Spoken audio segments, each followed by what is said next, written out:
నమస్తే. పూర్ణ యూట్యూబ్ ఛానల్కి స్వాగతం, సుస్వాగతం. ఇప్పుడు ఈ వీడియోలో చూస్తున్న ఈ మొక్కని దిల్బార్ అంటారండి. దీన్ని సెంటెడ్ పూలు అని కూడా అంటారు. మంచి సువాసన వస్తుంది. అయితే ఈ మొక్క విశేషం గుత్తులుగా వస్తుంది. అంటే గుత్తులు చాలా గుత్తులు పూస్తాయి.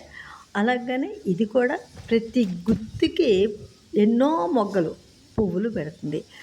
ప్రతి పువ్వు కూడా మనకి బొండు మల్లి అంటాం చూడండి, ఆ సైజులో ఉంటాయి.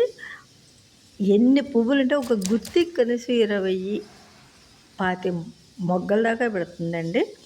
పువ్వులన్నీ విడుస్తాయి, బాగుంటాయి, మంచి సువాసన, తెల్లని తెలుపును.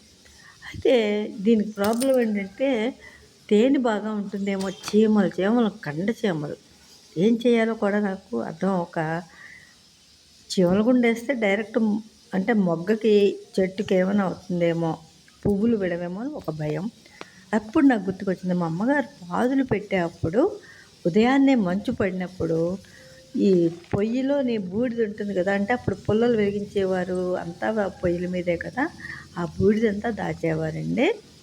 దాన్ని ప్రతి పాదు మీద జల్లుకుంటూ వచ్చేవారనమాట. బీర, ఆనప ఈ మొక్కలంటికి. అంటే దానికి పట్టిన ఈ పురుగు, చీమలు ఇవన్నీ పోతాయి.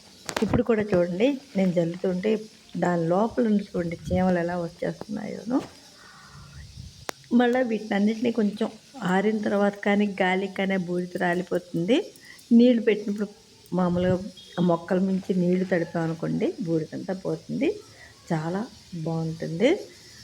అంటే మొక్కలకి కూడా తెగుళ్ళు వస్తాయి, దానికి ముందు పడతాం. అయితే ప్రతి దానికి ఇప్పుడు మనం కృత్రిమమైనటువంటి ఎరువుల మీద ఆధారపడిపోతున్నాం. ప్రకృతి పరంగా వచ్చిన ఎటువంటి మందుని మనం వాడటం లేదు. ఇది ఎంత బాగా మందుగా పనిచేస్తుందో చూడండి. అలాగే ఈ చెట్టుకి ఎటువంటి ఎరువు వేయలేదండి, కృత్రిమము లేదు, ప్రకృతి పరంగా వచ్చినటువంటి పెంట లేదండి.